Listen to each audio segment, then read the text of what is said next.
NASA को दुनिया की सबसे सुरक्षित अंतरिक्ष एजेंसी माना जाता है। वहाँ उनके सर्वर और कंप्यूटर सिस्टम को तो मानो कोई तोड़ ही नहीं सकता। रोजाना दुनिया भर के कई विशेषज्ञ उसे बचाने में लगे रहते हैं। हालांकि ऐसा नहीं है। एक 15 साल के बच्चे ने अपने मनोरंजन के लिए नासा के सिस्टम को हैक कर लिया। नासा को कई दिनों तक इसके चक्कर में अपना काम भी बंद करना पड़ा था। इस एक घटना के बाद उस बच्चे की पूरी जिंदगी बदल गई। आपने दुनिया में बड़े बड़े हैकरों के बारे में सुना होगा। उन्हीं हैकरों में एक नाम आता है जोनाथन जोसेफ जेम्स। अमेरिकी सुरक्षा एजेंसियां इसके पीछे पड़ गई। आइए जानते हैं जेम्स की कहानी। यह बात है वर्ष 1999 की। कंप्यूटर और इंटरनेट का चलन अमेरिका में शुरू हो गया था। कई युवा इंटरनेट की ताकत को जानने में लगे हुए थे। उनमें से केवल एक जोनाथन जेम्स था। जेम्स उस समय महज 15 साल का था और कंप्यूटर की दुनिया को समझ रहा था। कहते हैं कि उसका दिमाग कंप्यूटर के मामले में काफ़ी तेज चलता था, इसीलिए वह धीरे धीरे आगे बढ़ रहा था। जेम्स ने कुछ दिन बाद हैकिंग को अंजाम देना शुरू कर दिया। उसके लिए उसने अपना एक नाम भी रख लिया, सीएम रेड रखा था। उसने इस नाम के साथ जेम्स ने हैकिंग की दुनिया में कदम रखा और हैकिंग प्रोग्राम बनाने शुरू कर दिए। जिस उम्र में जेम्स के साथी खेलते कूदते थे, उस समय जेम्स कंप्यूटर के आगे बैठकर कोडिंग करने में लगा हुआ था। कहते हैं कि धीरे धीरे जेम्स का हाथ हैकिंग में काफ़ी अच्छा होने लगा था। छोटी छोटी बातें करने के बाद अब वह कुछ बड़ा करने की सोच रहा था। अब उसकी नज़र अपने देश के सबसे सुरक्षित नासा के कंप्यूटर सिस्टम को बचाने के लिए थी। हैकिंग के बारे में सोचते ही जेम्स ने ऐसे कार्यक्रम बनाने शुरू कर दिए जिनके द्वारा नासा के सिस्टम को अलग अलग संभव बनाया गया। इतना ही नहीं, अब बस बारी उस कार्यक्रम को चलाने की थी। नासा पर अपना कार्यक्रम टेस्ट करने से पहले जेम्स ने उसे एक लोकल स्कूल और एक स्टोर पर चलाकर देखा। दोनों के ही सिस्टम में कुछ ही सेकंड में वह काम कर रहा था।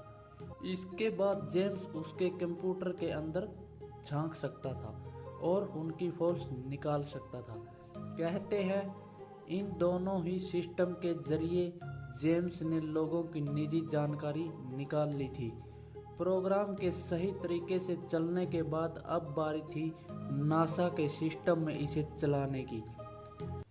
इसके बाद जेम्स ने सीधे ही प्रोग्राम नासा के सिस्टम में भेज दिया। कहते हैं कि जेम्स सिर्फ सिस्टम किराया करने तक ही रुका नहीं, उसने नासा के सिस्टम से एक सॉफ्टवेयर की चोरी कर ली। बताया जाता है कि उस सॉफ्टवेयर की कीमत लगभग 1.7 मिलियन डॉलर थी। नासा के लिए यह सॉफ्टवेयर बहुत ही काम की चीज़ थी। इतना ही नहीं, इसके बाद जेम्स के हाथ इंटरनेशनल स्पेस स्टेशन के स्रोत कोड तक भी पहुंच चुके थे। कहते हैं कि इसके द्वारा ही वह अंतरिक्ष में सही काम कर पाता था। जेम्स को पता भी नहीं था कि नादानी में वह कितना बड़ा जुर्म कर बैठा था। शुरुआत में नासा भी इस हैकिंग का पता नहीं कर पाया था। हालांकि कुछ ही दिनों बाद नासा को इस हैकिंग का पता लग गया। स्रोत कोड से छेड़छाड़ का जैसे ही नासा को पता लगा, उन्हें अपने पूरे सिस्टम को बंद कर देना पड़ा। माना जाता है कि इसकी वजह से उन्हें लगभग 41,000 डॉलर का नुकसान हुआ था। इसके बाद कई और कंपनियों ने भी कहा उनके साथ भी ऐसा ही हुआ है और उन कंपनियों ने काफ़ी डेटा भी खो दिया। इसलिए तुरंत ही हैकर की खोज शुरू हुई। हर तरफ से उसे जाना जाने लगा। दूसरी ओर जेम्स को लगता था कि उसकी चोरी कोई पकड़ ही नहीं पाएगा।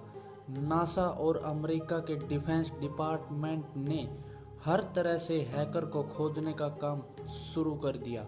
वह जानते थे कि जो आज नासा तक पहुंच सकता है वह कल और भी अंदर जा सकता है। इस डर की वजह से अमेरिका खुफिया एजेंसियों हैकर को ढूंढने लगी थी। थोड़े ही समय में उन्होंने जेम्स का बनाया प्रोग्राम अपने सिस्टम में खोज लिया। उन्हें पता चल गया कि आखिर यह किस तरह से काम करता था। इसके बाद उन्होंने उस प्रोग्राम की मदद से ही हैकर को खोजने का काम शुरू किया। थोड़े ही वक्त में नासा को अपने अपराधी को खोजने में उन्होंने पता लगा लिया कि जेम्स के घर से इस प्रोग्राम को नासा पर छोड़ा गया था। अपराधी की लोकेशन पता चलते ही पुलिस उसे गिरफ्तार करने निकल पड़ी। जेम्स को खबर भी नहीं थी उसके साथ क्या होने वाला है।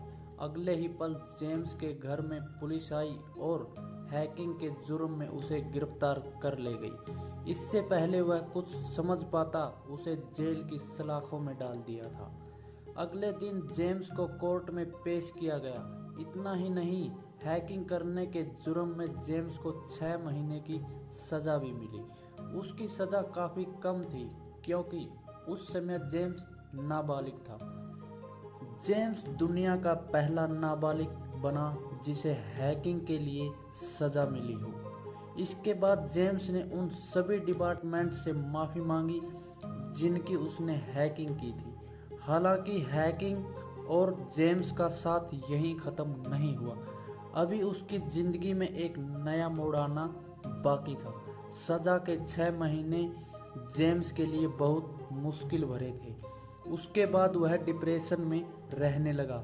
उसको एक अपराधी माना जा रहा था। लोगों के आरोपों के कारण जेम्स बहुत परेशान हो गया था। इतना ही नहीं, खुफिया एजेंसियों की नज़र हर समय जेम्स पर रहने लगी थी।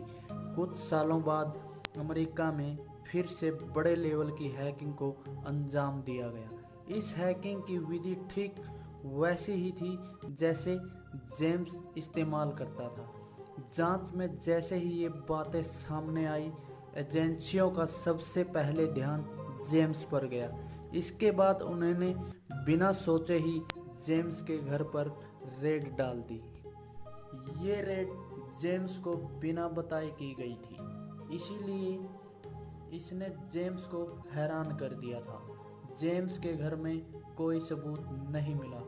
वह खाली हाथ ही जेम्स के घर से लौट गए थे। कहते हैं कि इस रेड के बाद जेम्स घबराया हुआ रहने लगा। उसे लगा कि उसे उसके पुराने जुर्म के कारण इस बार वह बेवजह ही सलाखों के पीछे चला जाएगा। दूसरी ओर एजेंसी वाले भी जेम्स पर नज़र रखने लगे थे। धीरे धीरे जेम्स के अंदर का डर बढ़ने लगा था। वह फिर से जेल नहीं जाना चाहता था। घर पर रेड हुए 2 सप्ताह भी नहीं हुए थे कि एक दिन अचानक से खबर आई कि जेम्स ने आत्महत्या कर ली। उसने अपनी बंदूक से खुद को गोली मार ली। इतना ही नहीं, जेम्स ने 5 पन्ने का सुसाइड नोट भी लिखा। उन पन्नों पर जेम्स ने लिखा कि उसे कानून व्यवस्था पर कोई भरोसा नहीं है। उसे गलत कामों के लिए दोषी माना जा रहा है, इसीलिए वह अपनी जान ले रहा है ताकि उसके जाने के बाद लोग उसकी परेशानी समझ पाए। इसके साथ ही अमेरिका के एक सबसे बड़े हैकर का अंत हो गया। जेम्स की कहानी बताती है कि कभी कभी जीवन बहुत गलत मोड़ ले सकता है। मजाक में जेम्स ने हैकिंग की थी, लेकिन उस मजाक के कारण उसकी जान भी गई। 15 साल की उम्र में जेम्स ने नासा के सिस्टम को हैक करके दुनिया में तहलका मचा दिया था। यही तहलका आखिर में उसके खात्मे की वजह बन गया।